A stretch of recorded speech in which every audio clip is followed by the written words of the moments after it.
thank you for your endorsement of me in this campaign.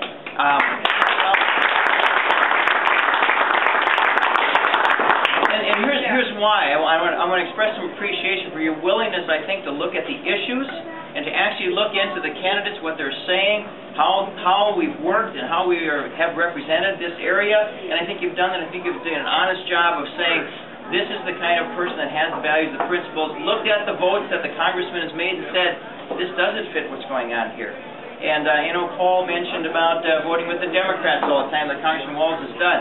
I don't quite frankly fault him for voting with all the Democrats. It's just which Democrats he's voting with.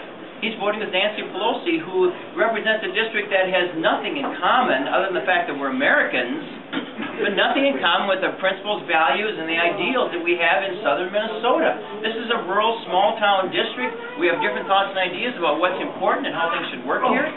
The congressman has supported Nancy Pelosi and San Francisco values instead of ours. It's not right. It's not right. So that's the beef we have. So with that, I again want to express my appreciation. Heartland Values is what we're calling this tour, and I guess the reason we call that is because it is about how we are here as southern Minnesotans. My parents grew up in an area over by Albert Lee, a little town called Heartland, New Richland, in that area, if you know where that is.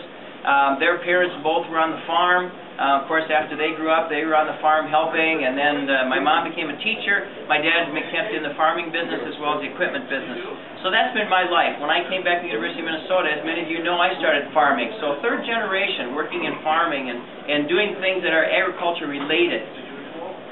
And I think that's where you form bases as to how you know how people live and work and think, how we worship together, how we play together.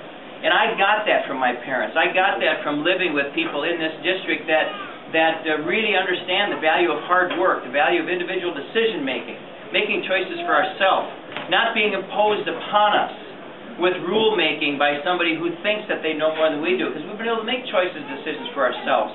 That's what we do as small town business people, as entrepreneurs. That's what we do as farmers. And I submit that that's the problem we have in Washington right now. Congressman Walz has been supporting a model that says government is what's more important. Government can make choices for us. Government can make decisions because for some reason we don't trust the market and we don't trust individual people to make choices for themselves because we think for some reason government can make better choices. And that's exemplified by his votes for cap and trade, which basically says that we're going to do some sort of energy policy.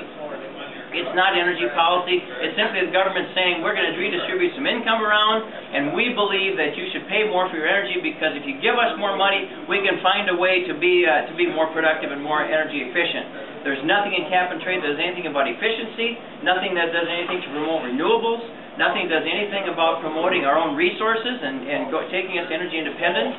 It's purely a tax. $150 on average for a homeowner, and tremendous increases in industry and farmers and people that are engaged in trying to earn a living with their businesses like that. So we know that's wrong, and Congressman Walz has supported that. He's supported the massive increase in spending, the deficit spending that we've seen the government try to buy ourselves to prosperity. And of course that's resulted in a massive buildup in debt, the likes that we've never heard or seen before, trillions of dollars. And on top of that, they don't even have the courage to come forth with a budget to say, here's how we're going to try to pay for it. If you think we should do that, if you think we should double everybody's taxes or whatever it's going to take, fine, say it. But they haven't had the courage to do that because they knew there's an election coming up. I think they knew that people wouldn't like that, and I think they knew they'd lose their job in Washington. So they put off the decision-making until December. Straightforward and blatant. And it came with the tax decreases put in place 8-9 years ago. Same thing. They expire at the end of December. January 1st, we're going to see the biggest tax increase in the history of our country. What did they do? They voted, Congressman Walz cast a deciding vote to come home early to campaign. We'll put off talking about these tax increases until December. And then we wonder why businesses are concerned about growing and expanding and adding people. Of course they're not going to do that in this environment. And Congressman Walz has the audacity to go around and talk about job creation and working for the private sector and working for small businesses.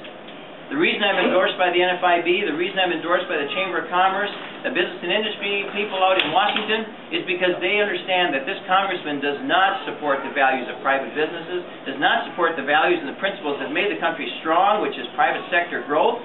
It's about government growth. And of course, finally, we can talk about the health care bill, the granddaddy of them all at this point in time. It's just it's the epitome, actually, of what they're trying to accomplish, and that's the government takeover of healthcare. Putting government between us and our healthcare providers. Basically saying that we can make better choices for you about where you go, about who you see, about if you should go, and here's the insurance you should have, and here's how it's going to be paid for. And we're going to mandate that you have this, and if you don't, we're going to penalize or fine you. And by the way, if you own a business, you will now be required to be responsible for the health care of your employees 24/7, because that's your job as an employer now. We mandate that as government. I submit that is not the role of government. The role of government is not to come in and micromanage our economy, not to come in and mandate that our businesses have to provide this and provide that. We do that as benefits. As a business owner, I provided those things to my employees because I thought it was right.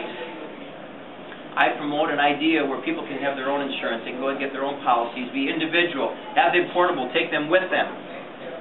I support a policy where they go out and decide for themselves who their provider is going to be. They decide the coverages they want to get, and they get it from private insurers who are out there doing their best interest, and they can buy it from whoever they want to buy it from. The funding is not right. The funding does not work. $500 billion cut in Medicare, a 21 to 23% cut in reimbursement to doctors to help finance the thing, and of course all of the other tax increases that are in there, whether it's a tax increase in the sale of your home, whether it's a tax increase on your capital gains, whether it's taking over the college loan program to make money on that. By the way, this insurance benefit that you're now required to provide as an employer, or that your employer is required to provide for you, the value of that will now be listed on your W-2s. Well, you know what's coming with that? Put a tax on that too. Something that you get. So you see, this doesn't make sense. It's going to be a massive buildup in cost.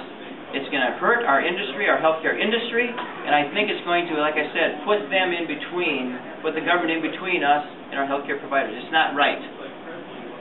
Congress's moral support of those three things are huge in terms of what he stands for and who he stands with. And it's not Southern Minnesotans. It's not the people that sent him there to represent us.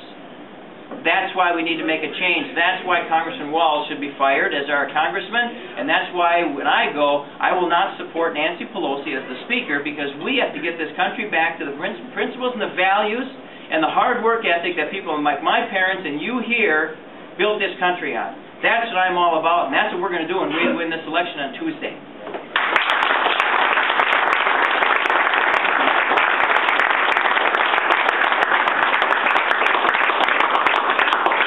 So having said that, we are not done. We're not voting today. We're voting Tuesday. Jackie and Bob, we were talking about the call-in. Two things I would like to ask. Two things. I would like you to check in with Jackie. She's the person, or maybe Bob, I don't know who's doing it. Jackie.